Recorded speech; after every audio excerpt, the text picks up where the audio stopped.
My name is Saldana, and today I will be giving a book review on the novel Peak by Roland Smith. It's a fiction novel for early teens. It's about a boy named Peak who tries to become the youngest person to summit Mount Everest. And this is the book cover. Um, so the novel starts off with Peak, who is 14 years old. He is arrested for climbing a skyscraper in New York City, and rather than go to jail, he agrees to join his father in Thailand. His father's name is Joshua Wood, and him and Peak have been estranged for a good number of years.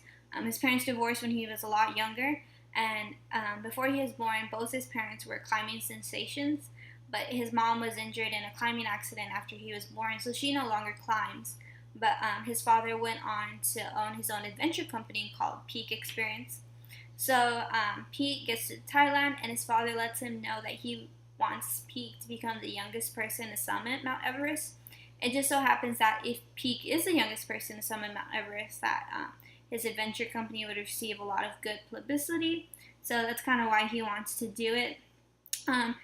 So the story starts out.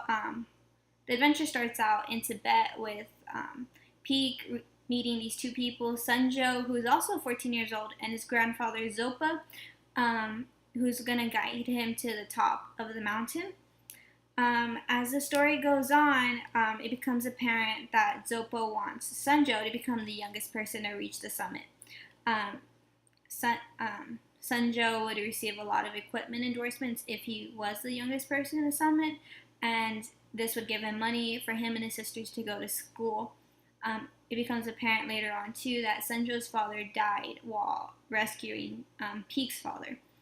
So later on in the story, a lot of climbers find out that Josh wants Peak to reach the top of the mountain just for basically to get that title, and they become angry, and so Sunjo and Peak and Zopa have to go through an alternate route to reach the top. It's a lot more dangerous this way, and they encounter a lot of difficulties, but eventually they do reach the top, and rather than be the youngest person to summit, Pete gives that up to Sunjo. So he lets Sunjo go on, reach the top of the mountain, and he stands back. He doesn't go on to touch the top of the mountain. So that's a great display of friendship, and the novel ends with Pete going back to New York City and rejoining his family and going back to school. I like this book because of the theme of perseverance throughout the novel. Peak has many difficulties, but yet he still manages to reach the top of the mountain.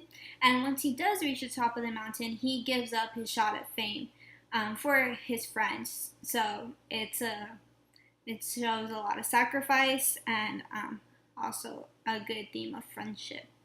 The book itself is one of excitement and adventure. It's definitely a great book for kids because of how it draws readers in. So I would definitely recommend it for boys and girls, 12 to 14, early teens.